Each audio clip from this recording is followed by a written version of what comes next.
PPLMB tingkat 1 Politeknik Kesehatan Kemenkes Makassar. Video kali ini kita akan membahas tentang sistem respirasi atau sistem pernapasan. Kalian tahu apa itu sistem respirasi? Ya, sistem respirasi merupakan proses pengambilan oksigen dan pelepasan karbon dioksida dan penggunaan energi yang ada di dalam tubuh. Ketika manusia bernapas, berarti sedang terjadi proses masuknya oksigen ke dalam tubuh dan proses keluarnya karbon dioksida dari dalam tubuh. Nah, pertukaran antara oksigen dan karbon dioksida terjadi di dalam darah manusia.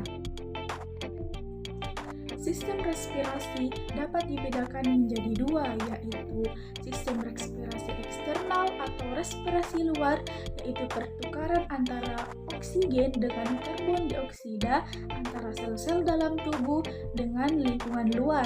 Yang kedua, yaitu sistem respirasi internal atau respirasi dalam, yaitu proses pertukaran oksigen dan karbon dioksida antara aliran darah dengan sel-sel tubuh. Sistem respirasi manusia juga dibagi menjadi dua, yaitu sistem respirasi bagian atas, yaitu bagian luar rongga dada, meliputi hidung, rongga hidung, faring, laring, dan trakea atas. Dan sistem respirasi bagian bawah, yaitu bagian dalam rongga dada, meliputi trakea bawah dan paru-paru. Selanjutnya, kita melangkah ke bagian-bagian sistem respirasi manusia. Yang pertama ada rongga hidung. Udara yang berasal dari luar akan masuk melalui rongga hidung. Nah, di dalam rongga hidung terdapat bulu-bulu kecil dan tebal yang fungsinya itu menyaring kotoran-kotoran yang masuk ke hidung bersama udara. Untuk anatomi rongga hidung bisa kita lihat pada gambar. Selanjutnya ada faring atau tenggorokan. Tenggorokan memiliki dua cabang saluran, yakni saluran pernafasan dan saluran pencernaan. Fungsi utama faring atau tenggorokan yaitu menyediakan saluran udara yang masuk dan juga keluar. Di tenggorokan juga ada pita suara untuk menghasilkan suara. Faring terletak di belakang rongga hidung dan mulut. Di faring terdapat tiga bagian, yakni yang pertama ada nasofaring, yaitu bagian yang ada pada bagian belakang rongga hidung. Nasofaring berasal dari dua kata, yakni naso, yaitu hidung, dan faring yang berarti tenggorokan.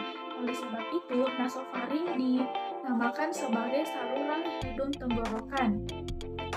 Yang kedua ada orofaring, yaitu bagian yang ada di belakang rongga mulut. Orofaring bisa dilewati udara dan juga makanan, sehingga berperan dalam sistem pernapasan dan sistem pencernaan. Yang ketiga ada laringofaring. Bagian ini merupakan paling akhir dari faring. Laringofaring adalah tempat pertemuan antara saluran pernapasan dan saluran pencernaan. Nah, selanjutnya atau yang ketiga ada laring atau pangkal tenggorokan. Laring berfungsi sebagai tempat keluar masuknya udara dan juga tempat menghasilkan suara. Di dalam pangkal tenggorokan juga terdapat katup. Nah, ketika manusia sedang menelan makanan, katup tersebut akan ditutup dan akan terbuka jika manusia sedang bernapas. Selanjutnya ada trakea atau batang tenggorokan. Trakea adalah organ sistem pernapasan berupa pipa yang sebagiannya terletak di leher dan sebagian pula terletak di rongga dada atau toraks. Bagian ini tugasnya menghasilkan udara, mengalirkan udara ke paru-paru, menyaring benda asing, dan mengontrol suhu udara. Nah, ada juga katup tadi itu namanya epiglotis. Epiglotis itu berupa lipatan pada tulang rawan dan letaknya tepat di belakang lidah, mirip seperti katup. Nah, katup itu tadi namanya epiglotis. Saat bernapas akan terbuka dan saat makan akan tertutup agar makanan tidak masuk. Selanjutnya ada bronkus atau cabang batang tenggorokan.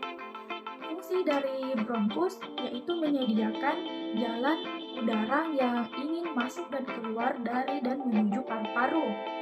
Terdapat silia dan rambut kecil yang bertugas mencegah debu masuk ke paru-paru.